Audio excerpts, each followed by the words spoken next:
ಇವತ್ತು ಸದನದ ಕಲಾಪ ಆರಂಭವಾಗ್ತಾ ಇದ್ದಂತೆ ಬಿಜೆಪಿಯ ಸದಸ್ಯರು ಗದ್ದಲವನ್ನ ಎಬ್ಬಿಸಿದ್ರು. ಈಗ ವಿಧಾನಸೌಧದ ಹೊರಗೂ ಕೂಡ ಬಿಜೆಪಿ ಶಾಸಕರು ಹೋರಾಟವನ್ನ ಮುಂದುವರಿಸಿದ್ದಾರೆ. ರಾಜಭವನಕ್ಕೆ ಪಾದಯಾತ್ರೆಯ ಮೂಲಕ ಹೋಗ್ತೀವಿ ಅನ್ನುವಂಥದ್ರ ಬಗ್ಗೆ ಈಗ ಬಿಜೆಪಿ ಶಾಸಕರು ಪಟ್ಟಿಡಿದಿದ್ದಾರೆ. ಸರ್ಕಾರದ ವಿರುದ್ಧ ರಾಜ್ಯಪಾಲರಿಗೆ ದೂರು ನೀಡೋದಕ್ಕೆ ಬಿಜೆಪಿ ಈಗ ತೀರ್ಮಾನಿಸಿದೆ. ಕಾಂಗ್ರೆಸ್ ಸತ್ತೋಯ್ತು ಅಂತ ಹೇಳಿ ಘೋಷಣೆಗಳನ್ನ ಕೂಡ ಕೂಗ್ತಾ ಇದ್ದಾರೆ. ಸ್ಕ್ಯಾನರ್ ಪ್ರತಿ ಹಿಡಿದು ಪ್ರತಿಭಟನೆಯನ್ನ ಮಾಡ್ತಾ ಇರುವಂತಹ ಬಿಜೆಪಿ ಸದಸ್ಯರು ನೋಡಿ, ಈ ದೃಶ್ಯಗಳಲ್ಲಿ ನಾವು ನೋಡಬಹುದು. ಅಶೋಕ್ ಅವರ ನೇತೃತ್ವದಲ್ಲಿ ನಡೀತಾ ಇರುವಂತಹ ಪ್ರತಿಭಟನೆ. ಬಿಜೆಪಿಯ ಸದಸ್ಯರೆಲ್ಲರೂ ಕೂಡ ವಿಧಾನಸೌಧದ ಹೊರಗಡೆ ಕುಳಿತು ಈಗ ಕಾಂಗ್ರೆಸ್ ಸರ್ಕಾರದ ವಿರುದ್ಧ ಹರಿಹಾಯ್ತಾ ಇದ್ದಾರೆ.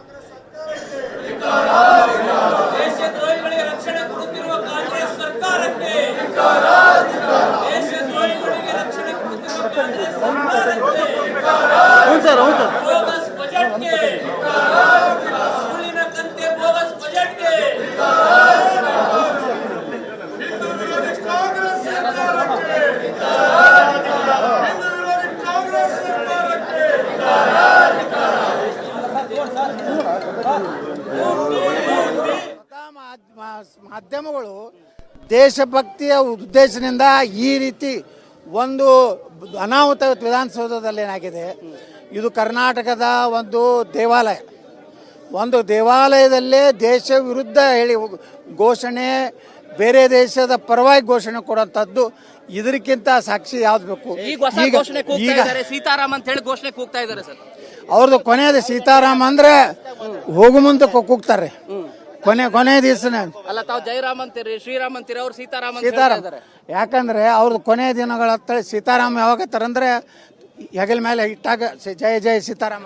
ಈಗಾಗಲೇ ಬಸವನಗೌಡ ಪಾಟೀಲ್ ಯತ್ನಾಳದ ಮನೆ ನೇರವಾಗಿ ಅವರ ಮಾತಾಡಿ ಸರ್, ಈಗ ವಿಧಾನಸೌಧದಿಂದ ಪಾದಯಾತ್ರೆ ಮೂಲಕ ರಾಜ್ಯಪಾಲರು ದೂರು ಕೊಡ್ಲಿಕ್ಕೆ ಹೋಗ್ತಾ ಇದ್ದೀರಿ ಸರ್. ಇವತ್ತು 48 ತಾಸಿಗಿಂತ ಹೆಚ್ಚಾಯಿತು, ಇನ್ನೂವರೆಗೆ ಒಬ್ಬ ಆ ವ್ಯಕ್ತಿಯನ್ನು ಬಂಧಿಸದೆ ಗೃಹ ಮಂತ್ರಿಗಳು ವಿಧಾನಸಭೆಯಲ್ಲಿ ಉತ್ತರ ಕೊಡ್ತಾರೆ. ನಾವು ಅವನ್ನ ಕರೆದು ವಿಚಾರಣೆ ಮಾಡಿದ್ವಿ, ವಿಚಾರಣೆ ಮಾಡಿ ಬಿಟ್ಟಿದ್ದೀವಿ ಅಂದ್ರೆ ಅರ್ಥ ಏನು? ಆ ವ್ಯಕ್ತಿಗಳಿಗೆ ಇವರು ಸಲಹೆ ಕೊಟ್ಟಿದ್ದಾರೆ, ಇದೇ ರೀತಿ ನೀವು ಹೇಳಬೇಕು, ಸ್ಟೇಟ್ಮೆಂಟ್ ಮಾಡಬೇಕು. ಇದೆಲ್ಲ ಮಾಧ್ಯಮದಲ್ಲಿ ಸುಳ್ಳು, ಕೃತಕವಾದಂಥ ಒಂದು ಕ್ಯಾಸೆಟನ್ನು ತಯಾರು ಮಾಡಿ ಇವತ್ತು FSL ಕಳಿಸಿದ್ದಾರೆ. ತಿರುಚಲಾಗಿದೆ, ಮಾಧ್ಯಮಗಳಲ್ಲಿ ತಿರುಚಲಾಗಿದೆ ಅನ್ನೋ ಹೇಳಿಕೆ ಸಾಧ್ಯನೇ. ಮಾಧ್ಯಮಗಳು ಅದಕ್ಕೆ ಮಾಧ್ಯಮದ ಹಿತ ಏನಿದೆ ತಿರುಚಲಿಕ್ಕೆ? ಹಿಂದಿನ ದಿವಸ ಅನೇಕ ಪತ್ರಿಕೆಗಳು ಸಿದ್ದರಾಮಯ್ಯವ್ರ ಬಜೆಟ್ ಬಗ್ಗೆ ಪ್ರಶಂಸೆ ಮಾಡಿದ್ದಾರೆ, ಮರುದಿವಸನೇ ಇದನ್ನು ಮಾಡ್ತಾರಂದರೆ ಮಾಧ್ಯಮಗಳು ನಿಪಕ್ಷಪಾತವಾಗಿ ತನ್ನ ಜವಾಬ್ದಾರಿ ಏನಿದೆ, 4ನೇ ಏನು ಒಂದು ಇದು ಸಂವಿಧಾನದಲ್ಲಿ, ಅದರ ಜವಾಬ್ದಾರಿಯನ್ನು ಭಾಳ ಜವಾಬ್ದಾರಿಯುತವಾಗಿ ಎಲ್ಲ ಮಾಧ್ಯಮಗಳು, 1-2 ಮಾಧ್ಯಮ ಇದೆ, ಅವ್ರ ಬಗ್ಗೆ ನಾವು ಮಾತಾಡಕ್ಕೆ ಹೋಗೋದಿಲ್ಲ. ಆದರೆ 100ಕ್ಕೆ 99% ಎಲ್ಲ ಮಾಧ್ಯಮಗಳು ಒಂದೇ ಮಾಧ್ಯಮದಾಗ ಬಂದಿದ್ರೆ ಬೇರೆ, ಅದು ಯಾವುದೋ ಒಂದು ಪಕ್ಷದ ಮುಖವಾಣಿ ಇದೆ, ಯಾವುದೋ ಟೀಕೆ ಮಾಡ್ಬೋದು. ಇಡೀ ಮಾಧ್ಯಮ, ಎಲ್ಲ ಮಾಧ್ಯಮಗಳು ಹೇಳಿದ್ದು ಅದು ಸತ್ಯ ಇದ್ದಾಗೂ FSL ಕಳಿಸೋ ಅವಶ್ಯಕತೆನಿಲ್ಲ. ವಿಧಾನಸೌಧದಲ್ಲಿ ಪಾಕಿಸ್ತಾನ ಅಂತ ಘೋಷಣೆ ಕೂಗಿರುವಂಥದ್ದು, ಯಾಕಂದ್ರೆ ಗಲ್ಲಿಗಳಲ್ಲಿ ನಡೀತಾ ಇತ್ತು. ವಿಧಾನಸೌಧದಲ್ಲಿ ಶಕ್ತಿ ಸೌಧ ಅಲ್ಲಿ ಕೂಗಿರುವಂಥ ಸರ್. ನೋಡಿ, ಇನ್ನೊಂದು ಸ್ವಲ್ಪ ದಿವಸ ತಡೀರಿ, ಇವರು ಸ್ಪೀಕರ್ ಏನು ಕುಂಡ್ರುವಂಥ ಕುರ್ಚಿ ಮೇಲೆ ಬಂದು ಘೋಷಣೆ ಕೊಡ್ತಾರೆ.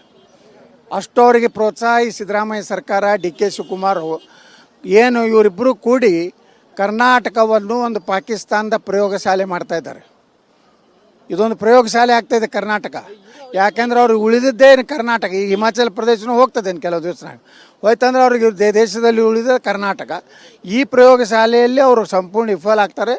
ನಾಳೆ ಲೋಕಸಭೆಯಲ್ಲಿ ನಮ್ಮ ಕರ್ನಾಟಕದ ದೇಶಭಕ್ತರು ಸರಿಯಾದಂಥ ಉತ್ತರವನ್ನು ಲೋಕಸಭೆಯಲ್ಲಿ ಜನ ಕೊಡ್ತಾರೆ.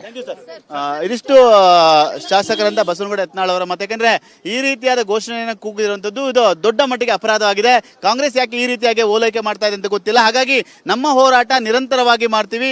48 ಗಂಟೆ ಆದರೂ ಕೂಡ ಆ ಒಂದು ಆರೋಪಿಯನ್ನು ಬಂಧಿಸಿಲ್ಲ, ಬಿಟ್ಟು ಕಳಿಸಿದ್ದೀವಿ ಅಂತ ಹೇಳ್ತಾ ಇರುವಂಥ ಸರ್ಕಾರ ಇದು ಈ ವಿಚಾರವನ್ನ ಇಷ್ಟು ಹಗುರವಾಗಿ ಯಾಕೆ ತೆಗೆದುಕೊಂಡಿದೆ ಅನ್ನೋ ಗೊತ್ತಿಲ್ಲ. ನಮ್ಮ ಹೋರಾಟ ನಿರಂತರ ಮಾಡ್ತೀವಿ ಅನ್ನೋ ಮಾತುಗಳು ಕೂಡ ಹೇಳ್ತಾ ಇರುವಂಥದ್ದು.